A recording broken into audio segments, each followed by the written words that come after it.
faut remplir ton réfrigérateur, tes enfants vont bien manger. Ce jour-là, il y a un monsieur qui est venu faire un marché et ses enfants qui le suivent.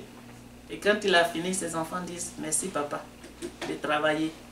Alors ça m'a plu, parce que à cause de ton courage, aujourd'hui on aura de la nourriture à la maison. Qui a dit un jour cela à sa famille, à maman ou bien à son papa, merci d'avoir du travail parce que tu as envoyé de la nourriture à la maison. Oui, la Bible dit que c'est lui qui ne travaille pas, qui ne mange pas. Ça c'est tout cela. La loterie, j'ai vu un monsieur qui a environ 80, 85 ans, 90 ans et qui joue, vient s'asseoir pour gratter. Et je suis sûr que le jour il gagne, quand on va lui dire net, son cœur va s'arrêter. Il va mourir. Et il est là. Si l'argent était bon, si l'argent pouvait arriver à un niveau où on pouvait arrêter, ce monsieur n'allait pas chercher de l'argent comme ça, gratter toute une journée pour chercher l'argent. Mais il y a une chose que Jésus nous a révélée. La présence du Saint-Esprit. La présence de l'Esprit de Dieu, quand tu reçois actuellement dans ce monde, cette présence, cet esprit qu'il va te donner, l'Esprit Saint sera en toi jusqu'à ce que tu pars devant en sa présence. Traverser ce monde-là, c'est rien, c'est juste combien de temps tu vas vivre ici. Mais prépare la vie que tu vas vivre à l'éternité. C'est là-bas la vérité. Quand tu meurs, tu n'es pas mort, il y a le séjour des morts. Et malheureusement, quand tu meurs, tu ne peux pas venir pour venir dire ce que tu souffres. Qu'ils prennent les bombes pour mettre dans leur peau et puis ils se déchirent, pouf, et pour tuer d'autres. Quand ils meurent, ils se retrouvent se voir là-bas. S'ils viennent vous dire ce qui se passe là-bas, les autres n'allaient plus faire ça. La vie est précieuse. Tu la vis une seule fois. J'aime la vie. Sans la vie, tu ne peux absolument rien. Dieu nous a donné une fois la vie, gratuitement. Protège ta vie. Vis ta vie de façon sincère avec Dieu. Et quand tu auras besoin de quelque chose, Dieu te pourvoira. Quand il sait que tu as fait des efforts, juste il veut que nous fassions des efforts. Fais des efforts. Dieu est là pour nous aider. Alléluia. Amen. Ayez soif du Saint-Esprit. Ceux qui ont soif, c'est parce que j'ai eu soif que je l'ai reçu. Si tu n'as pas soif, Jésus dit que tu n'as pas besoin de lui. Mais venez en moi, vous qui aviez soif. Et je vais vous donner de Dieu. Et il nous a donné cela aussi. Il nous a donné ce pouvoir de vous donner cette eau aussi. Parce que Jésus en moi et moi en Jésus.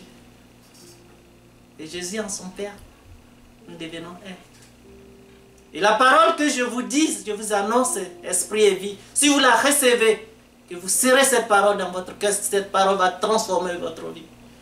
Et vous saurez que la vie, ce n'est pas l'argent. L'argent participe à la vie. Dieu nous permet d'en avoir parce que c'est qu'on a besoin d'argent pour pouvoir nous entretenir. Mais cet argent ne va pas vous conduire au paradis. Ceux qui meurent, l'argent reste ici. Hein. Vous savez. Voici pourquoi il y a des héritiers. Voici pourquoi ils écrivent. Celui-là doit prendre ça, celui-là. Sinon, il n'est pas donné. Pourquoi quand il vit, il ne vous donne pas? Jusqu'à ce qu'il sait qu'il va mourir, il va distribuer avant de partir. Parce qu'il sait qu'il ne peut pas partir avec. Il n'a pas besoin de cet argent là-bas. Si tu as un peu pour vivre normalement, alors viens à Jésus. Et si tu as détecté un serviteur de Dieu qui vit sincèrement sa vie chrétienne, qui peut t'aider, viens à lui, n'aie pas honte. Ne regarde pas ceux qui vont te dire, c'est celui-là tu es parti encore. Parce que Satan va toujours te décevoir, va toujours, comment on dit ça? C'est un déceveur. Satan est déceveur. Il va te dire, ça c'est Angéline, tu as vu maintenant? Faut partir, tu es venu me dire. Alors quand il a dit ça, tu es sur ta position, et que si tu vas chez Angéline, et qu'il veut te dire quelque chose de vérité, tu dis, c'est ce qu'on m'a dit là. Bon. Et puis paf, tu vas voir tes bons amis, ceux dont tu as aimé, ceux dont tu as donné tout ton cœur. T'es quitté parce que Satan l'a suscité dans leur oreille, et Satan a envoyé son serviteur pour leur parler. On s'est détaché de toi. Écoutez, je ne pleure pas pour un ami qui est parti. Je prie pour toi, pour cet ami qui est parti. Je ne pleure pas pour un frère qui s'éloigne de moi, mais je prie pour ce frère. Parce que Jésus lui-même l'a dit, qui est mon frère, qui est ma mère? Ce sont ceux qui sont avec moi qui m'écoutent. Tu viens à moi et que tu m'écoutes. La parole que je prêche est que nous avons la même vision, que nous prions le même Dieu, que nous aimons le même Dieu. Nous allons nous attendre et nous serons amis. Quand Dieu t'écarte de quelqu'un, mon frère, prie, dis Dieu merci. Parce que c'est pour te protéger. C'est comme ça que Dieu m'a appris au départ, quand il me séparait de certaines personnes que je pensais que c'était mes amis. Je pleurais, passais toute une journée. Dieu m'a dit, je l'écoute. Quand j'envoie quelqu'un dans ta vie, c'est pour te bénir. Mais quand je retire quelqu'un de toi, c'est pour te protéger. Parce que le plus important, ce n'est pas sur la terre. C'est le travail que je te donne à faire. Parce que c'est ça que je vais te demander des comptes. Qu'as-tu fait de ta vie? Qu'as-tu fait de ta vie, serviteur de Dieu? Qu'as-tu fait de ta vie, servante de Dieu? C'est demain? Tu ne sais même pas si ce soir-là, Dieu va te retirer la vie.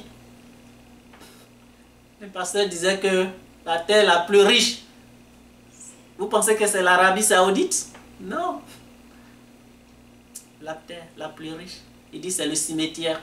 Pourquoi? Parce que il y a des gens, Dieu a oint, Dieu a béni pour pouvoir aider des gens. Dieu a donné des cadeaux extraordinaires. Mais ils sont restés là, ils n'ont pas bougé jusqu'à ce qu'ils sont morts. Parce que tu vas mourir un jour, de toutes les façons. Et on les a enterrés. Alors lève-toi maintenant, serviteur de Dieu, servant de Dieu. Lèvons-nous. Réveillons-nous. Remuons-nous. Parce que les temps sont mauvais. Jésus nous a déjà ouvert la porte. Il nous a donné de l'eau vive. Il nous a prêté aussi même pour que nous distribuions. Et cette eau-là n'est plus jamais. La présence de l'Esprit. Le Saint-Esprit, il faut goûter. Si tu n'as pas goûté avant de mourir, c'est comme un animal qui est mort. La présence de ton Dieu sur cette terre-là. Dieu venait visiter Adam et Ève. Dieu peut te visiter aujourd'hui parce que ce lien qui nous séparait de Dieu, entre Dieu et nous, Jésus est venu briser ça. Maintenant tu appelles ton Dieu et te visite. Et même il a choisi ton corps pour y habiter. Quand il visite la terre, il est dans ton corps. Il est venu même rester dans ton cœur. Il est là. Le Saint-Esprit est en toi. Si tu as vraiment soif et que tu viens à Jésus, il te dira ce qu'il faut faire. Et il t'en donnera. Parce qu'il est bon. Il est un Dieu qui est bon. Un Dieu qui nous protège contre tout ce qui lève contre nous. Un Dieu qui nous donne lorsque nous avons besoin. Je vois que quand Dieu, tu as vraiment besoin de quelque chose, oui, tu vas voir qu'à un certain moment, c'est les coïncidences et les coïncidences. Tu dis, oh! La première fois, tu as ramassé de l'argent, beaucoup d'argent, on a vu. Comment quelqu'un peut laisser tomber tout cet argent-là? À tes moments où les gens serrent l'argent dans leur pochette. Mais c'est parce que Dieu savait que ce jour-là, tu en avais besoin. Et il savait où c'était. Tu as envoyé là et puis tu as ramassé. Pour compléter, faire ce que tu avais besoin de faire. Et bien à l'avant, parce que tu avais rendu un service à un serviteur de Dieu qui en avait besoin. Et Dieu t'a remboursé ça. Mais il faut que nous ayons vraiment soif. Et celui qui a soif vient à Jésus. Et Jésus lui donne ce qu'il lui faut pour étancher sa soif. Alléluia. Amen. Voici la parole de Dieu.